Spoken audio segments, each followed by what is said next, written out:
짧은 축복의 문구이지만 여러분 이 축복은 대단한 의미를 그리고 아주 참으로 오묘하고 풍성한 의미를 간직한다고 볼 수 있겠습니다.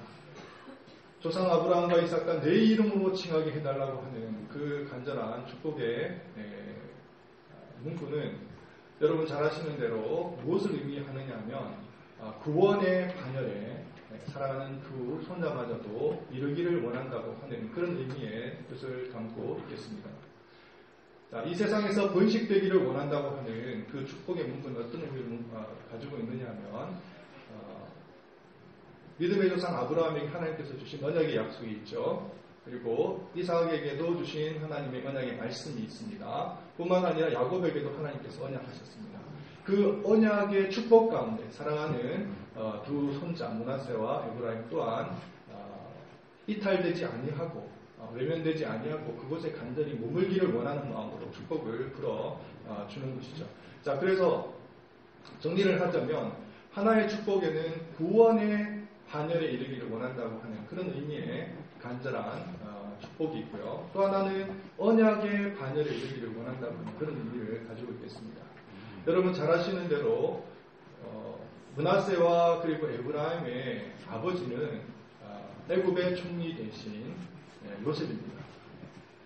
그야말로 정말 아쉬울 것이 없을 만큼 정말 부족할 것이 없을 만큼 정말 채울 것 정말 모든 것들을 마음에 원하는 대로 채워서 평생을 살았을 이들일 수 있습니다.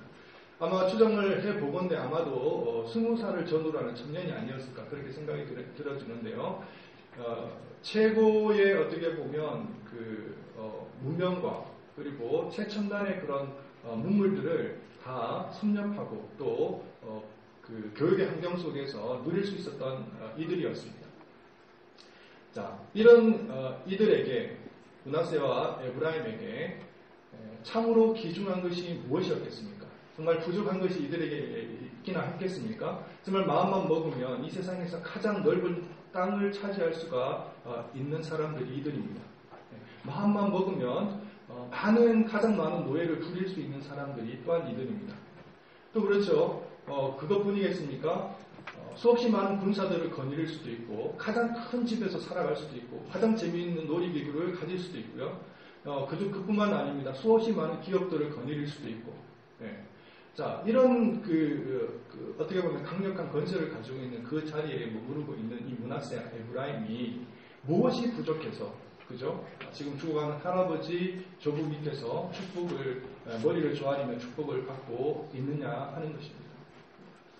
자, 사랑하는 성도 여러분, 우리는요 새로운 기로에 놓여져 있습니다. 여러분 잘 아시는 대로 우리의 어떻게 보면 의도대로 우리의 뜻대로 지난 2개월 동안 우리 교회는 흘러온 적이 한 번도 없습니다. 지금도 마찬가지입니다. 내일을 모릅니다.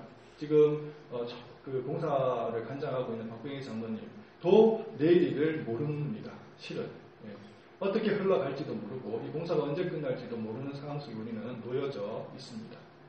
하나님께서 외형의 변화를 통해서 오늘 우리 장로님께서 간절하게 기도도 드리셨지만 우리의 내면의 변화를 하나님께서 원하시는 때가 오늘이 아닌가 그렇게 생각이 들어집니다. 바야흐로 우리는 6월의 마지막을 이렇게 지내고 있는데요. 그야말로 1년에 지금 반을 얼추 지나고 있는 이때입니다. 그야말로 할프타임입니다. 할프타임. 지금 이제 러시아에서 한창 월드컵이 진행이 되고 있지만 하프타임에는 어떤 일들이 벌어집니까? 모든 것들을 재정비하는 시간입니다.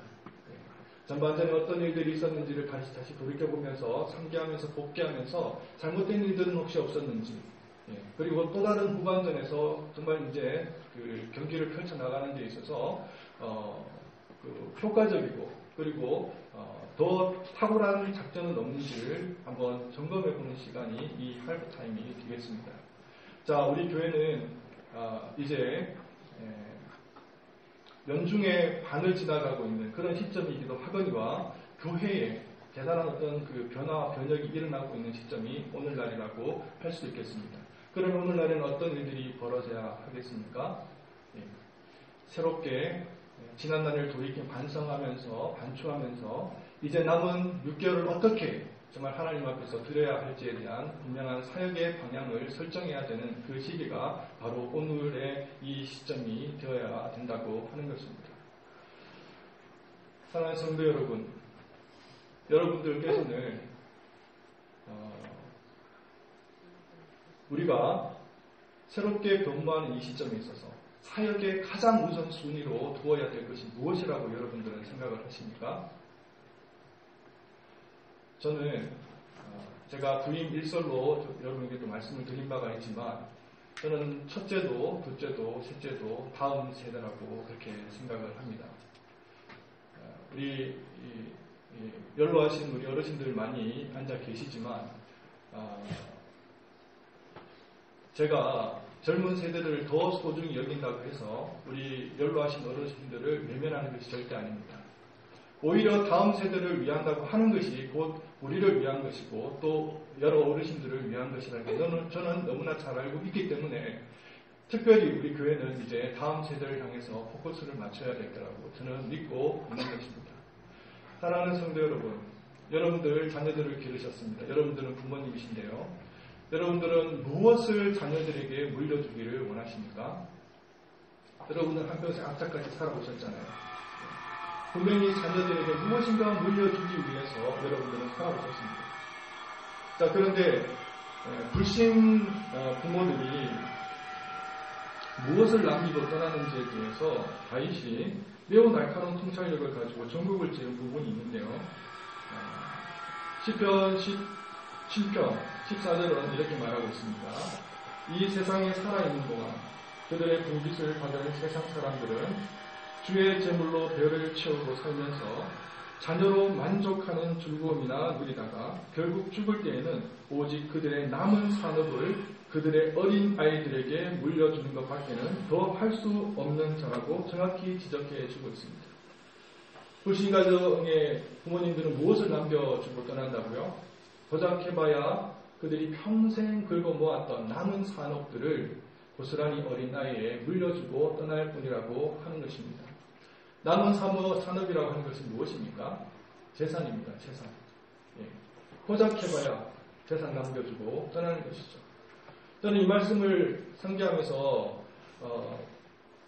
문득 그 이솝 우화에 나오는 이야기인가요? 어리석은 원숭이가 떠올랐습니다. 지금 항아리가 있는데요. 항아리에 작은 항아리입니다. 작은 항아리. 먹잇감이 항아리에 담겨져 있어요. 손을 집어 넣어서 빼지 않으면 뺄 수 없는 먹잇감입니다. 손을 집어 넣습니다. 움켜쥐었어요. 그런데 어떻습니까? 빠지지 않는 것입니다. 빠지지 않아요. 결국은 무엇입니까? 이 먹잇감은 내 입에 들어올 수 없는 그림의 떡인 것이죠. 들어올 수가 없는 것입니다. 세상의 재물이라고 하는 것은 그런 성격을 가지고 있는 절대 이 영혼의 세계로 가져 나올 수가 없는 그런 한계점을 가지고 있는 것이 세상의 재산입니다. 아무리 많은 재산을 가지고 있다고 치더라도 그가 10억을 가지고 있고 100을 가지고 1000을 가지고 있다고 치더라도 움켜졌을 뿐이지 이 땅에서 그것을 가지고 영혼의 세계로는 가지고 갈 수가 없다고 하는 것입니다. 여러분의 자녀들에게 무엇을 남겨주시기를 원하십니까? 어리석은 원숭이처럼 겨우 움켜잡고 있는 남은 재산을 자녀들에게 물려주는 선에서 고작 그것이 나의 정말 인생을 마감하는 그 시점에 그나마 귀중하다고 하는 유산이라고 할 수 있겠습니까? 여러분, 오늘 우리 성가대 찬양대가 귀한 찬양을 드렸는데 이 세상 살아가다가 이 세상 사로잡혀서 이 세상에 빠져 살다가 주님 모시면 나 어찌할까? 나 어찌할까? 허물 많고 죄 많은 이 죄인 주님께서 구원해 주셨는데 주님 나를 대하시면 어찌할까? 그런 찬양을 주님께 드리지 않았습니까? 여러분 인생을 한평생 살아오시면서 바둥바둥 살아오셨습니다. 자녀들에게 무엇을 남겨주기 위해서 사셨습니까? 좋은 대학 들어가기 위해서 여러분 땀 흘리면서 고생하셨고 새벽마다 도시락을 싸지 않으셨습니까? 좋은 직장 들어가서 출세하면 정말 그 아들 보기 위해서 간절하게 기도하지 않으셨습니까? 좋은 배우자 만나고 정말 남부럽지 않은 인생을 살아가기 위해서 그렇게 힘쓰고 애쓰고 노력하셨던 여러분 아닙니까? 그런데 정작 정작 그 아들, 그 딸, 영원한 세상에서 만나보지 못한다면 어떻게 하시겠습니까? 사랑하는 성도 여러분, 우리가 남겨줄 것은 남은 세상이 아닌 줄 믿습니다. 우리에게, 자녀들에게 물려줄 것은 남은 삶이 아닌 줄 믿습니다. 우리가 남겨줄 것은 무엇입니까? 야곱이 두 손자에게 어긋맞춰 손을 얹고 축복하였던 것처럼 내 조상 아브라함과 이삭과 그리고 야곱의 그 이름대로 칭함을 받고 뿐만 아니라 이 세상에서 언약의 백성으로서 언약의 그 당사자로서 하나님 앞에서 영원한 복을 누릴 수 있는 그 자녀로 우리가 그 자녀들을 온전히 주님 앞에서 만들어내고 뿐만 아니라 그들에게 영원한 유산을 물려주어야 되지 않겠습니까? 자, 그런데 저는 실은 이 말씀을 드리려고 하는 것이 아닙니다. 여러분의 자녀들을 각자 얼마나 애쓰고 힘쓰시면서 정말 주님 앞에서 내가 받았던 그 구원의 기쁨과 영광과 그 즐거움과 그 환희를 알기 때문에 지금도 눈물로서 기도하시는 여러분들을 제가 압니다. 그렇기 때문에 제가 그 말씀을 드리려고 하는 것이 아니라 우리 교회 차원에서, 우리 공동체 차원에서 우리 교회는 우리 자녀들에게 무엇을 물려줄 것인가 하는 데 대해서 어떤 고민들을 우리가 해야 하느냐 하는 것에 저는 주안점과 그곳을 맞추려고 하는 것이죠. 사랑하는 성도 여러분, 시대적으로 볼 때 한때 젊은이들이 엄청나게 교회로 몰려올 때가 있었습니다. 그때가 어느 때였냐면요. 1960년대, 70년대 그 이제 독재 정권 시절에 많은 사람들이 어떻게 보면 그 참된 진리를 찾아서 그 독재 정권을 타도하기 위한 그런 어떤 마음이 있었겠지만 교회가 그런 어떤 어떻게 보면 이제 돌파구 내지는 그런 어떤 마음을 위로해 줄 수 있는 그런 역할들을 감당할 때가 있었는데요. 그래서 이제 기장측교회, 특별히 기장측교회나 통합측교회로 수많은 젊은이들이 모여온 때가 있었습니다. 그 후로 어떤 때가 있었냐면 1980년대가 있었는데요. 1980년대에 선교단체를 중심으로 이제 우리는 로컬 처치라고 하고 선교단체를 파라처치라고 얘기를 하는데 파라처치 중심으로 말씀을 공부하고자 하는 그런 많은 젊은이들이 또 교회에 몰려온 때가 있었습니다. 그 후로 어떤 때가 있었냐면 1990년대에 이른바 이제 경배와 찬양이라고 그래서 찬양팀을 중심으로 많은 젊은이들이 교회를 찾아볼 때가 있었습니다. 그러고 난 이후에 이제 30년이 지나고 20년이 지나고 10년이 지난 이 시점에 돌이켜보면 젊은이들이 교회에 얼마만큼 남아있는지를 한번 우리는 반추하고 돌이켜볼 필요가 있는데요. 자, 얼마만큼 젊은이들이 남아있을까요? 그 많던 해방신학, 특별히 기장측이나 그리고 통합적 교회를 통해서 선포되었던 그 해방신학에 물들어있던 많은 젊은이들, 지금 이제 50대, 60대 어르신들이 되었습니다. 믿음을 지키고 있는 것 같습니까? 많은 사람들이 교회를 떠났습니다. 자, 당시 선교단체를 중심으로 성경 공부를 했던 40대, 50대, 우리 같은, 저와 같은 연배에 있는 사람들인데요. 교회에 많이 지금 남아있습니까? 그렇지 않습니다. 뿐만 아니라 찬양에 정말 흠뻑 젖어서 정말 그들이 정말 CCM이라고 하는 그런 찬양을 통해서 믿음을 고백했던 젊은이들, 20대, 30대들인데요. 교회에 그렇게 많이 남아있습니까? 그렇지 않습니다. 그러면 우리 교회는 우리 젊은이들에게, 우리 후손들에게 무엇을 물려주어야 하겠느냐 하는 것입니다. 단순한 그들의 관심거리나 흥뭇거리, 그리고 그들의 어떤 요구들을 만족하는 선에서 우리가 머물러서야 되겠습니까? 우리는 그들에게 우리가 정말 교회가 즐거운 것이고 정말 기쁜 것이고 정말 우리가 언제든지 찾아올 수 있는 어머니 품 같은 곳이라고 하는 것을 가르쳐 줄 필요는 있고 그들이 경험할 필요도 있지만 이유도 있지만 그럼에도 궁극적인 것은 교회는 누구를 소개하고 누구를 전하고 누구를 가르쳐야 되겠습니까? 예수 그리스도를 전하고 예수 그리스도의 가치를 그들에게 발견케 하고 그 예수 그리스도의 그 사랑 가운데 빠지게 하는 것이 우리의 사명이 되는 줄 믿습니다. 사랑하는 성도 여러분, 여러분들이 교회에 젊은이들이 그렇게 많지 않다고 해서 많은 대형교회는 젊은이들이 차고 넘치는 것도 사실입니다. 그렇지만 그 젊은이들 가운데 여러분들이 정말 어떻게 보면은 소규모의 교회 가운데 젊은이들 없다고 해서 여러분들 그런들이 그 젊은이들이 진리에 대해서 고민하지 않는다고 생각하시면 오산이에요, 여러분. 그들도 진지한 청년들이 많이 있고요. 참된 진리를 찾아서 고민하고 갈등하는 신령들이 굉장히 많습니다. 특별히 오늘날의 교회가 너무나 부패한 교회들이 많기 때문에 찢어지고 분열되고 흩어지는 교회들이 굉장히 많기 때문에 그들이 참된 교회를 찾고 싶어서 참된 말씀에 정말 의에 줄이고 목마른 심령으로 내 영혼을 맡길 수 있는 교회가 어디 있는지, 정말 내 영혼을 맡길 수 있는 목회자가 어디 있는지를 찾아 헤매는 영혼들이 많이 있다는 것입니다. 자, 그들을 위해서 우리는 무엇을 해야 하겠느냐는 것입니다. 정말 우리 교회는 이 일을 위해서 새롭게 정말 사랑하는 젊은이들을 위해서 제가 말씀을 드리고 싶은 것은 우리가 이제 건물이 새롭게 세워지고 또 아름답게 꾸며지고 이런 어떤 가운데서 젊은이들을 위한 정말 우리 다음 세대를 위해서 말로만 그냥 입으로만 그렇게 부르짖는 그런 젊은이들이 아니라 정말 우리 교회의 중심이 될 수 있는 그런 젊은이들이 간절히 바라고 소망하는 것입니다. 그러기 위해서 우리의 가장 좋은 자리, 교회의 가장 좋은 자들을 젊은이들의 양보하고 내어줄 수 있는 교회가 되어야 될 줄 믿습니다. 그리고 가장 귀한 시간, 그 시간에 우리 젊은이들을 위해서 좀 할애하고 제공할 수 있는 교회가 되어야 될 줄 믿습니다. 뿐만 아니라 우리 교회의 많은 재정들 또한 젊은이들을 위해서 투자하고 정말 그들을 위해서 할애하고 그들을 위해서 내어줄 수 있는 교회가 되어야 될 줄 믿는 것입니다. 사랑하는 성도 여러분, 자, 우리에게는 유산이 있어요.